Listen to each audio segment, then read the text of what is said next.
You are tired, not just physically tired. You are soul tired. You feel like you are walking through a thick fog. You doubt your own memory. You doubt your own judgment. You doubt your own sanity. You look in the mirror and you don't recognize the person staring back at you. The light, in your eyes, is gone. You are a shadow of who you used to be. You ask yourself questions in the middle of the night. Am I the crazy one? Am I too sensitive? Is it all my fault? Why can't I just make them happy? You look at the person sleeping next to you. One day, they are the love of your life, looking at you with adoration. The next day, they look at you with eyes as cold and dead as a shark's. I am here to tell you the truth. You are not crazy. You are not broken. You are not too sensitive. You are a victim of the most sophisticated invisible psychological warfare known to man. You have been targeted, hunted, and consumed by a human predator. A creature that looks like us, talks like us, but does not feel like us. You are caught in the web of a narcissist. This is not a relationship. This is a crime scene where the murder weapon is words and the victim is your reality. To understand how you got here, we have to go back to the beginning, because it didn't start with abuse. It started with magic. It started with love bombing. Do you remember? They were perfect. In fact, they were too perfect. They liked everything you liked. They listened to you for hours. They told you that they had never met anyone like you. They used words like soulmate, twin flame, destiny. You thought you had finally found the one who understood you, but you didn't meet a soulmate. You met a mirror. The narcissist has no true self. They are a black hole.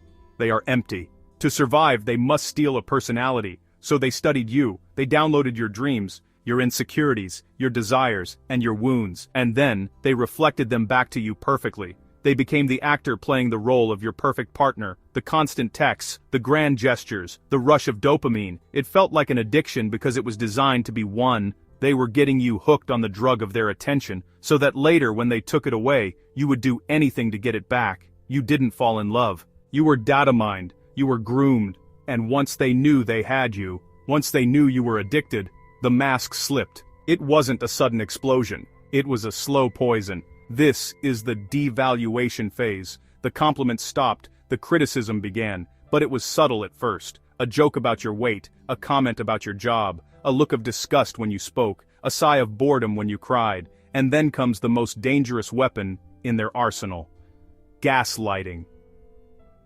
They began to rewrite reality in real time. I never said that.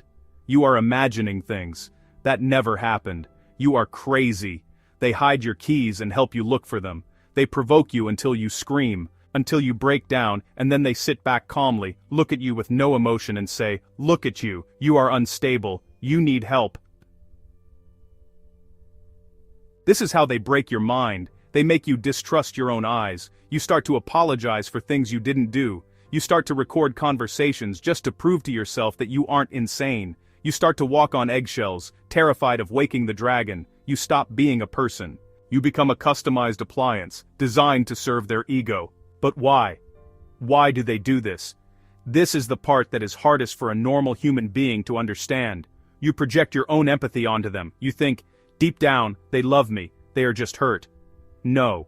You must accept a terrifying truth. They do not love you. They never loved you.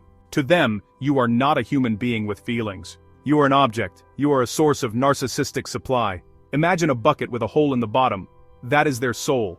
No matter how much love, admiration, or attention you pour in, it leaks out. They are empty, forever, so they need constant fuel to feel alive. And here is the dark secret. Your pain is fuel, your tears are fuel. Your confusion is fuel, your begging is fuel. When they see you crying on the floor, destroyed by their words, they don't feel guilt. They don't feel sadness. They feel power. They feel like a god. They think, look how much I control this person. I can destroy them with a sentence. They provoke arguments on your birthday, on holidays, on special occasions, just to ruin them. Because negative attention is better than no attention. They are emotional vampires. And they will feed on you until you are a dry husk. To keep you as a reliable food source, they must make sure you cannot leave. So they build a cage. They isolate you. Your mother is controlling. Your friends are jealous of us. We only need each other. Slowly, they cut your lifelines. You stop seeing your friends. You stop talking to your family. You lose your financial independence. You lose your voice. And then they use triangulation. They bring a third person into the dynamic. An ex-lover, a co-worker, A friend they tell you not to worry about. They compare you to them. Why can't you be more like her? My ex never treated me this way. They make you compete for their love. They make you feel replaceable. You work harder and harder to win a prize that isn't worth winning. You are trapped in a cult of one. And the narcissist is the leader. You live in a state of constant anxiety. Your cortisol levels are permanently high. Your body starts to fail. You get sick. You get migraines. You get autoimmune diseases. Your body is screaming at you, "Danger! Run!" But your mind is paralyzed. This is trauma bonding. You are addicted to your abuser. But the cage has a second layer of bars. It's not just about locking you in. It's about making sure that when you finally break free, you have nowhere to run. Welcome to the smear campaign. The narcissist has been preparing for your escape since the day you met. While you were busy loving them, they were busy data mining your secrets and planting seeds of doubt in the minds of everyone you know. They have already talked to your mother, your best friend, and your boss. They don't tell lies that are easy to spot. They tell concerned lies. "I'm so worried about them," they whisper. "I think they are having a mental breakdown." Or, "I think they have a drinking problem." They use flying monkeys. Just like the Wicked Witch in The Wizard of Oz, the narcissist recruits a team of people to do their dirty work. These people aren't necessarily evil, they are just manipulated. They believe the narcissist version of the story. They become the narcissist's surveillance team, reporting back every move you make. By the time you find the courage to leave, you realize your reputation has been burned to the ground. You find yourself explaining your side of the story to people who have already been poisoned against you, and the more emotional you get, the more crazy you look to them. The narcissist sits back, smiles and says, "See, I told you they were unstable." And then, they use the ultimate psychological mind trick, projection. Everything they are doing to you, they will accuse you of doing to them. When they cheat, they accuse you of being unfaithful. When they lie, they call you a liar. When they are being abusive, they tell the world that you are the narcissist. They steal your identity, and then they force you to wear their shadow. They make you feel like the villain in your own life story. You are standing in a room full of people who used to love you, but now they look at you with pity or disgust. You feel like you are screaming underwater. This is the ultimate isolation. This is where they want you.